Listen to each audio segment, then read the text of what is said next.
qu'est-ce que c'est la composition d'application? D'abord, je dois donner la définition générale. Donc, supposons qu'il y a deux applications. La première d'un ensemble X à un ensemble Y, la deuxième de Y à Z. Alors, on peut appliquer d'abord la première, F, et puis la deuxième, G, et comme ça, on obtient une application de X à Z. Cette application est notée G rond F, ou G composition F, comme ça.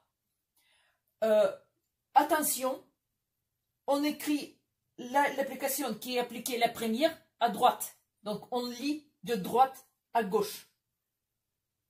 C'est normal, donc si vous avez l'habitude de lire de droite à gauche, si vous connaissez une langue où c'est comme ça sera plus facile pour vous.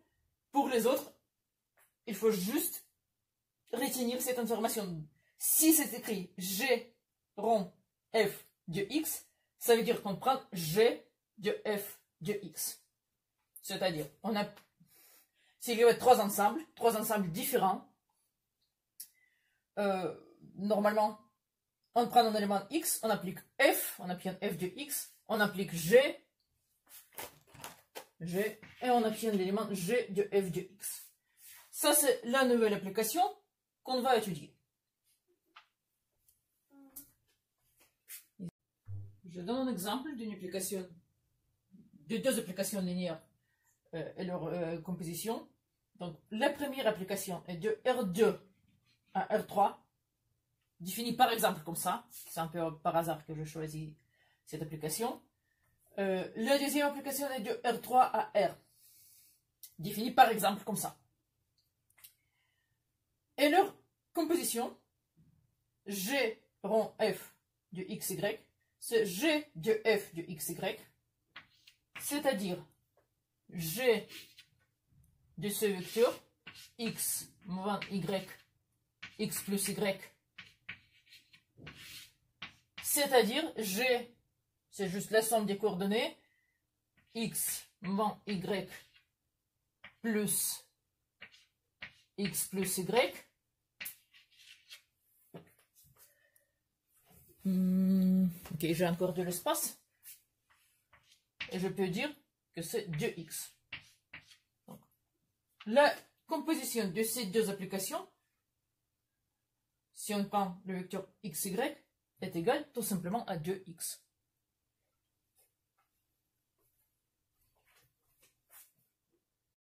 Il y a le lien direct entre la composition d'application et le produit des matrices.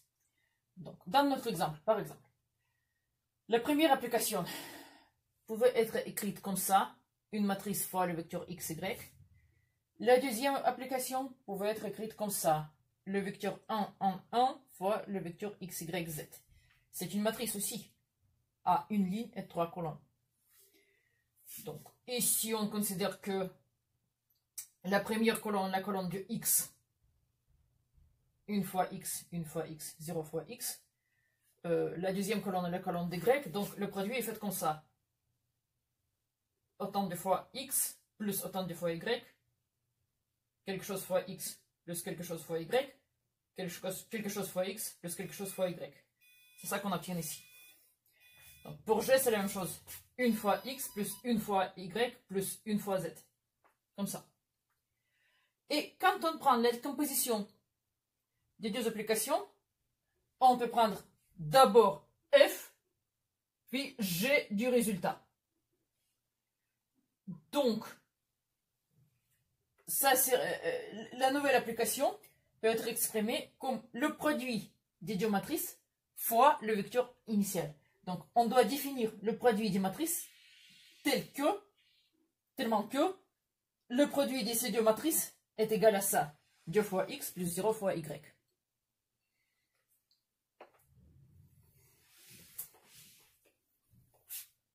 Donc, le produit des matrices doit être défini comme ça. Soit A, une matrice avec N colonnes et M lignes. Donc, les coefficients sont notés A1, A1N, AM1, AMN. qui correspond à une application linéaire de Rn à Rm, dans Rm. C'est ça. Donc, on prend un vecteur de dimension n, ici on multiplie et on obtient le résultat de longueur m. B, c'est la même chose, une matrice d'une application f qui envoie Rk dans Rn. Donc les dimensions sont k colonnes et n lignes. Alors on doit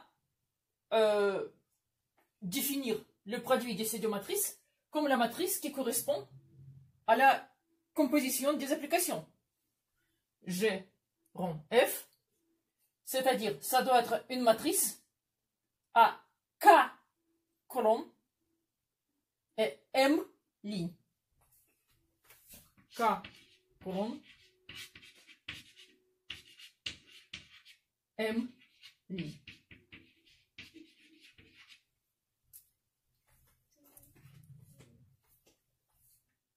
Pour nos deux matrices, leur produit AB, que je vais noter C, sera une matrice avec le même nombre de colonnes que B et le même nombre de lignes que A, K colonnes et M lignes. Et si on vérifie, si on fait dans la forme générale ce qu'on a fait pour notre exemple, on peut vérifier que l'élément CIJ est égal à la somme suivante. AI1 B1J plus AI2 A2J plus ainsi de suite jusqu'à AIN BNJ. C'est ça comment on définit le produit des matrices. Attention, le produit des matrices n'est pas juste le produit élément par élément. C'est quelque chose de plus compliqué, c'est comme ça. Et la raison pour ça, c'est le lien avec les applications linéaires et leur composition.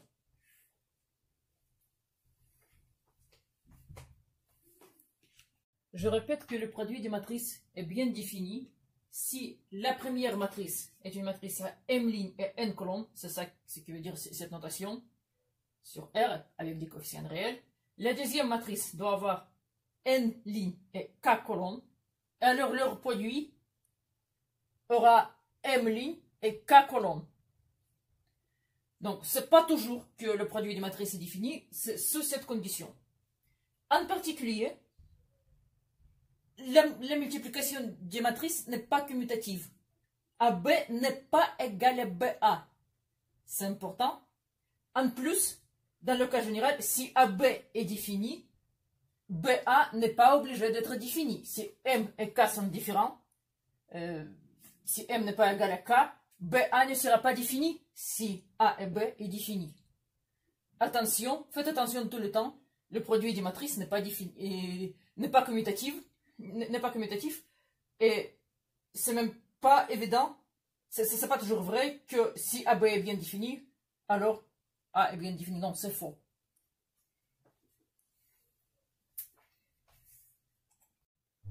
À la fin, je dois discuter le théorème que la composition de deux applications linéaires, S est linéaire. Donc, pour la dimension finie, on a déjà discuté le produit des matrices. Donc, la première application est définie par une matrice. La deuxième application est définie par une matrice. Le produit des deux matrices est une matrice, donc leur composition sera définie par une matrice aussi. Donc, c'est quelque chose qu'on a déjà vu avec un exemple, c'est vrai pour le cas général. C'est plus ou moins évident si on comprend le produit des matrices. Mais il y a aussi la deuxième démonstration qui est vraie aussi pour la dimension infinie et qui n'utilise que la définition d'une application linéaire. Je vais vous montrer comment ça marche.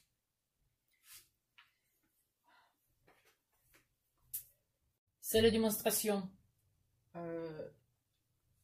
du fait que la composition de deux applications linéaires est linéaire. Donc on suppose qu'il y avait deux applications linéaires, c'est-à-dire en particulier que l'application de la somme est égale à la somme des applications, deux fois, pour f et pour g.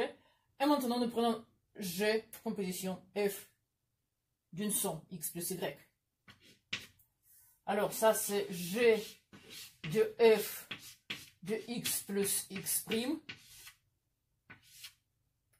ce qui est égal, f est linéaire, donc on peut remplacer ici par f de x plus f de x', G f de x plus f de x'.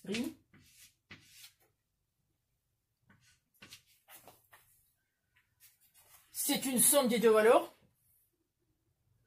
Et G est linéaire, donc on peut remplacer par G de f de x plus G de f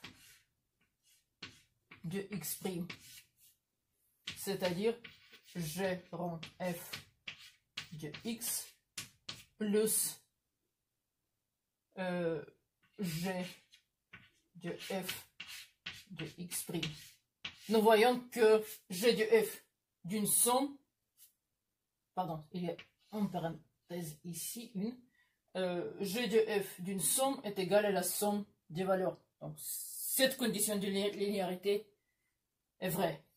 Pour la deuxième condition, que G rond f de lambda x est égal à lambda G rond f de x, c'est la même chose, c'est même plus facile, je vous laisse ça comme